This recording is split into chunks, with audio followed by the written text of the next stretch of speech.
take the stage. Welcome. Hi, thank you, Mete. And I'm just going to put up a few slides here to help this conversation. Thank you for welcoming me to this event. 5 years ago, as I was about to commence teaching the strategic management course at a B school, this is after I had quit my job, a student approached me and said, "Sir, I've already done the Foundations of Business Strategy course on Coursera. So I wanted to understand what more or different things will I learn from your course." That's the day I realized that education and teaching have changed forever. So I begin any session or presentation with great humility that my audience has access to so much wonderful content, mostly for free, from a variety of sources. And I always picture that young man. I had to add value to someone who has learned from the same sources that I already had. And this morning, I have that young man in my head, and hope that over the next 15-20 minutes, I can add value to you and make you look at the future of leadership and innovation in a post-COVID world, the one that I call the isolation economy, in a different way. My firm, GlobalGyan, works with corporates, professionals, and students in providing practical management learning. And this is provided industry leaders. And over the past 4 years, since we began this venture, nearly 10,000 professionals across India and, in fact, around the world have gone through our programs across various platforms, digital and classroom.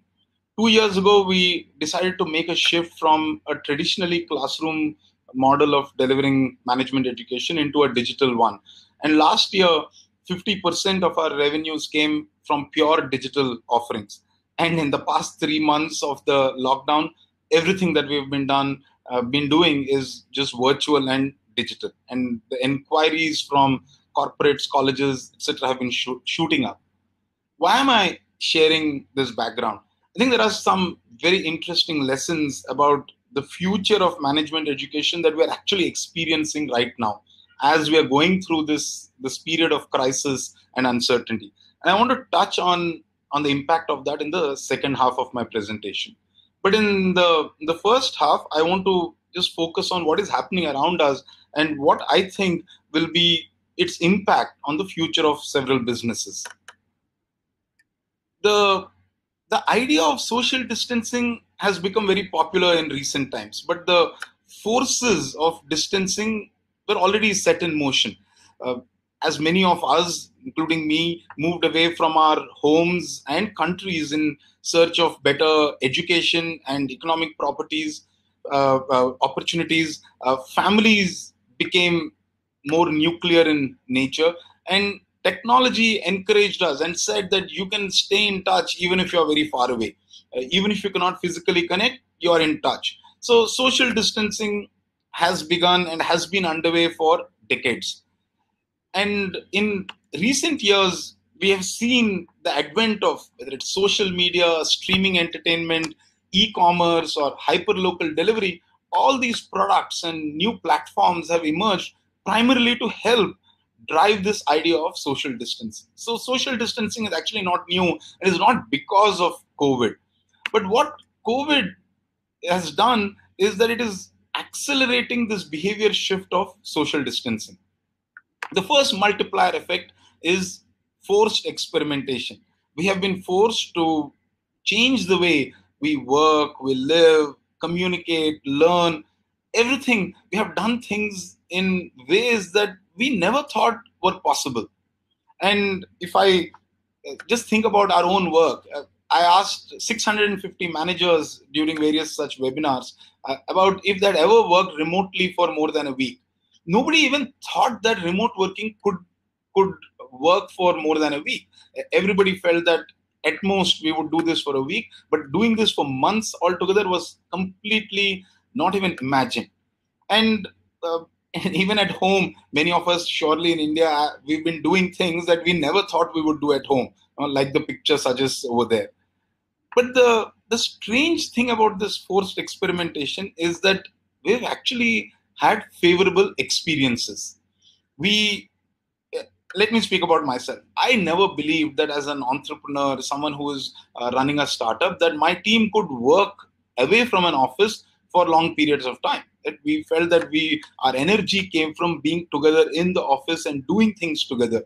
In the last 3 months, we've been working probably as efficiently as any other time. Our operations have been running smoothly. We've seen 2x the level of work that we used to do prior to COVID, and we are running all of it very smoothly. And a lot of conversations that I've had with leaders, entrepreneurs, many professionals, they see that the future of the way they work is going to be very different.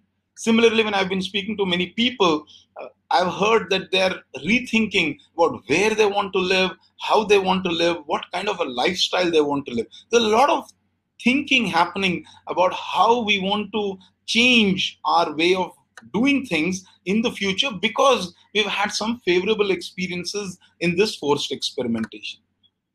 Now, some argue that our muscle memory will bring us back to the normal, whatever that may be. But I don't think so. I think that there's a third force that is acting on these two, which will ensure that these changes become more or less permanent. And that force is the fear of recurrence. The world has been brought to its knees in the last few months. Most of us in our lifetime have never experienced a crisis like this. And it's not just a crisis that was local to some geography or to some industries. This is a crisis that has affected pretty much every part of the world. Everyone has experienced it.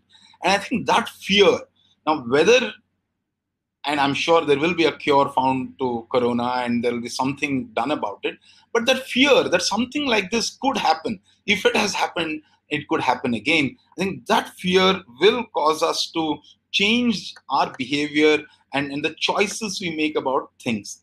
And to understand this, I'm borrowing a phrase called the isolation economy. The isolation economy is really a preference, an increased preference for being at home and being as effective as we were in the past while we are at home.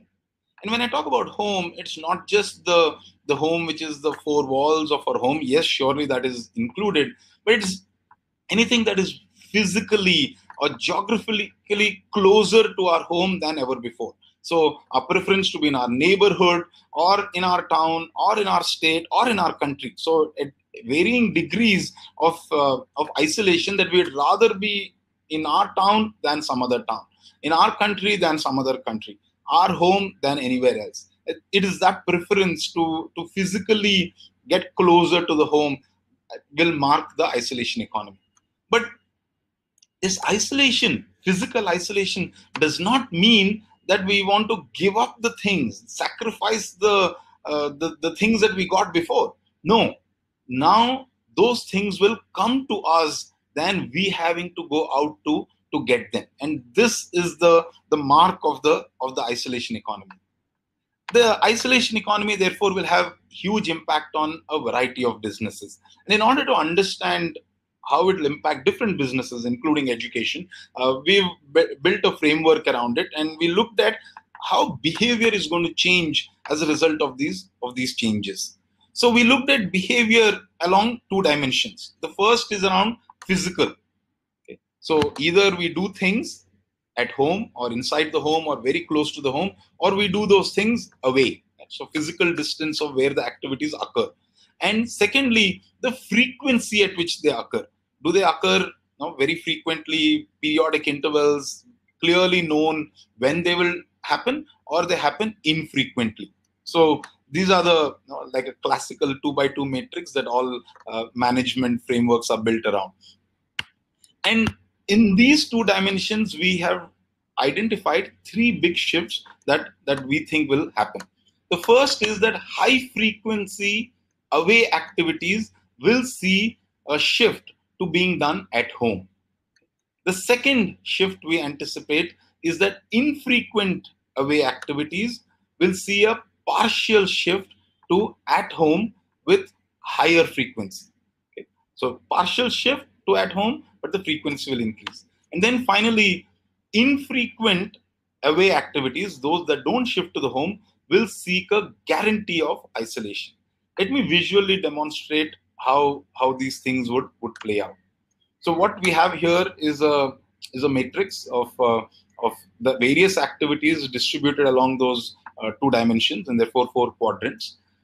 What I have placed here are certain activities that are reasonably representative. Now, obviously, depending on your own personal behaviors, the quadrant may shift, but more or less you'll find that a large number of these activities fit into those buckets. The first shift, which we have already been seeing before COVID, but we will see acceleration, is the moving of the high frequency away activities to home. So for instance, buying groceries or doing digital transactions instead of going to the bank. But now also things like things that were less at home, like work or study, they're all moving to the home, or there's an increased preference to do them from home. The second shift is a set of activities that happened away, for instance, watching a movie or eating out or shopping. We will see that many of them, at least some degree of that frequency, will shift to the home. And when they move to the home, we are likely to do it more often. For instance, if you watched a movie maybe once or twice a month, a new movie with fresh releases coming on streaming platforms, you may watch a movie every week. So the frequency could increase because it's easier to do it conveniently from home.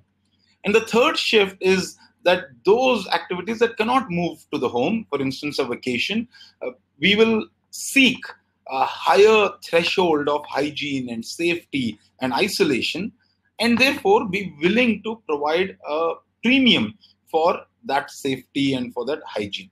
So trustworthy brands that can assure us of this isolation guarantee will see higher market share in such segments. Now, we have made lots of predictions about the impact of this isolation economy on various businesses, but on the interest of time, I want to summarize the three strategies that I believe that businesses across the board have to pursue for this isolation economy. The first is that customer centricity, building trust, building relationships is the defensive prong of these three prongs. Right? You have to do it. You have to win your customers, new customers through word of mouth. You have to retain your existing customers through great experience. That has to be done. And those that can do it better, have done it better, will continue. But the two aggressive or attack prongs of this strategy really are around, one, redefining value, rethink what do we stand for, what does this business offer, and also how can we offer some, if not all parts of it in a digital or a virtual manner. Because the preference will be for home, there will be a need to digitize and virtualize it, but also value is going to be redefined, but because people are looking for new things from what they have. Now, there are a multiple set of questions that arise out of it, and I want to pick up the area that all of us are interested in, which is management education, to think about how the isolation economy, how this new way of thinking about the business is going to impact education as a space. Let's begin by acknowledging that the business case for the MBA has been weakening for a while. Particularly in management education, MBA being the flagship product, it has been weak. The large upfront investment that one has to make in such a product, I'm speaking from the customer perspective, and with a doubtful ROI for most of them, makes the MBA a product that is less attractive to customers. And as I'm speaking this language, I must ask you to pardon me, because I know that many of you think, and I do think, that education is much larger than being just a business, a product for sale.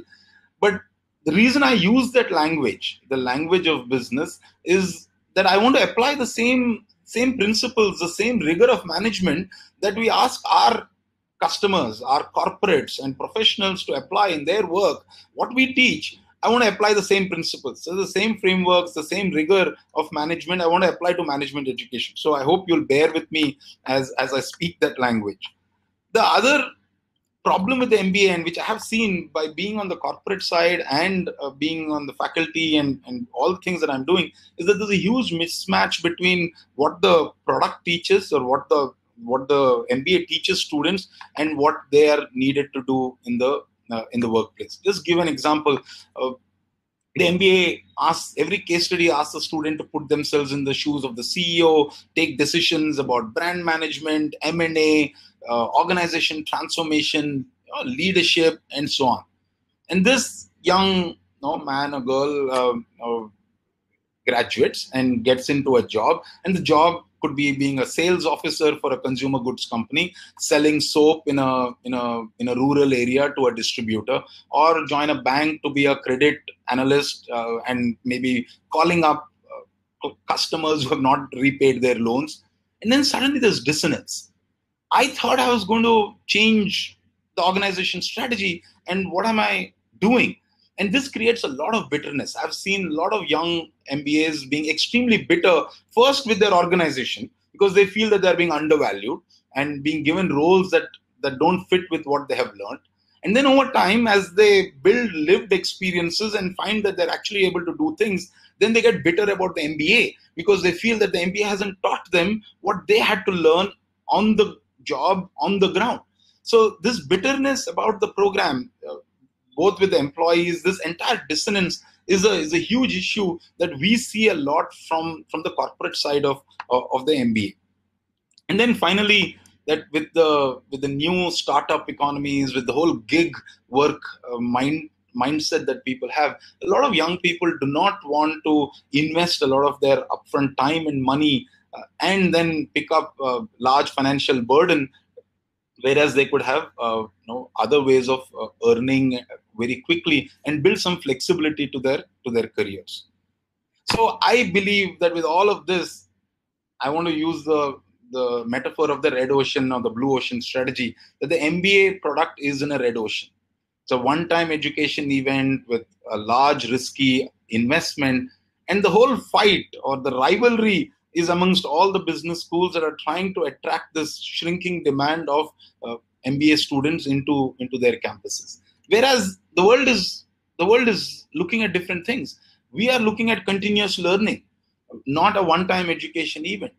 Everyone is shifting to pay-as-you-go sharing economy, where money is paid on subscription models rather than paying upfront. And then the opportunity is actually much larger than these thousands of students who want to do an MBA. There are millions of people who are being trained by corporates. And then there's a threat from an industry, from a rivalry perspective, new threats of digital learning that are coming up. This is the red ocean of the MBA product. Now, as a blue ocean, I'm sure each of you would be able to come up with great new ideas. But I have one idea to just propose to give you some food for thought. And that concept is learning as a service. So just like you have software as a service, think about learning as a service as a concept. And the value proposition of this product is pretty simple. Grow as you learn, grow your career as you learn, and pay as you earn. So that's the value proposition that I believe this would offer. And how will this be delivered? The delivery of this as a product, I can see this in working in 3 stages. The first stage is a okay. We are okay. Thank you, Srinivasa. Can I say we are back now? Yeah. So I'm just going to. Can I ask you just to conclude, Srinivasa? Thank you. Sorry about that. No issues. And I saw some of the chat messages that people wanted to know more about learning as a service as a concept. So I'm just going to briefly just summarize what I had in mind, and then any questions I can share. I'm not putting up the slides because I just want to do it quickly. So the way I think about learning as a service is take the one-time event of the MBA product into something which is a lifetime value, a continuous engagement with the student. So think of maybe an initial few months, maybe 3 to 12 months as an initial product where they get to learn about what is necessary for the first few years of their career, and then they go off and do their career. They pay a small amount upfront as an investment, and then the learning continues forever. Think of it as a subscription offering where you engage with your student for the next 10 years, 20 years of their career and charge them an annual fees. I believe the lifetime value of such an engagement will be far greater than what the value of a one-time MBA product would be. And this sounds easy, but it's not so easy. Just like any disruption or a blue ocean strategy sounds very easy, because one will need to rethink the entire curriculum. One will need to build a strong technology platform to be able to engage with students. So I just want to conclude by saying there are many such ideas. We are in the midst of great change. And the only thing that I would suggest to all of you is to rethink about what we are as a product, as an offering, as an individual. Spend a lot of time listening, observing, talk to your customers, talk to your stakeholders, hear new ideas, and equally experiment. Run small experiments and pilots. In the last 3 months, I have launched 10 new products. Many of them will fail, but I'm running those products because that's the only way I learn new things, and something will work. We cannot wait for things to become normal. This is not the hope economy. It is the isolation economy. Right? So don't hope for the best. Get going with small experiments, and I'm sure we will all together rethink and reinvent management education. Thank you very much for this opportunity. I'll give it back to you. Thank you so much, Srinivasa, and thank you for your coolness once we had a little fallout there. But thank you for the many good comments, and you can see you had a lot of questions also on the chat whilst we were going, for your engaging presentation here. And I really like the focus that you kept on, returning to the students and how the students put on new demands on us as educators. And I indeed think this is what we see. And I think this is something that this is something that I personally will work very seriously with from the Prime community perspective. And as you can see, we also now have a student on the board of Prime. And we have also, I've actually set off a little experiment with our students to run the Prime Instagram and to get mobilized students all over the world, because I do Twitter, I don't do Instagram, and I don't understand the vocabulary and the tone of Instagram. So of course it's the students who are engaging here and engaging other students around the world to sort of engage in sustainable development. So I just set that off, and I have one student who I've given the torch for the first month, and then I'm going to pass it on to other students to take charge of that Instagram of Prime. So we'll see what happens. It's one way of engaging students in our community. So I'm also very pleased to sort of invite you to the sessions now. So we have 4 parallel sessions for the next hour. And of course, one of them is about students and students' engagement. And then we have 2 high-level multi-stakeholder panels, and we have a Dean's Dialogue that I will myself be moderating. So I will now invite you to go from the stage here and push the button on the session that you can see out in the left-hand side of your screen, and choose the session that you would like to join for the next hour. After that, I invite you to come back to the stage here, where we will have a closure session with Belinda Gibbons and Ishwar Haritas to discuss what has been happening, what has been said, what are some of the learnings from today and beyond. So thank you, Srinivasa, and I will see you in the sessions and after on the stage again. Thank you so much. Thank you.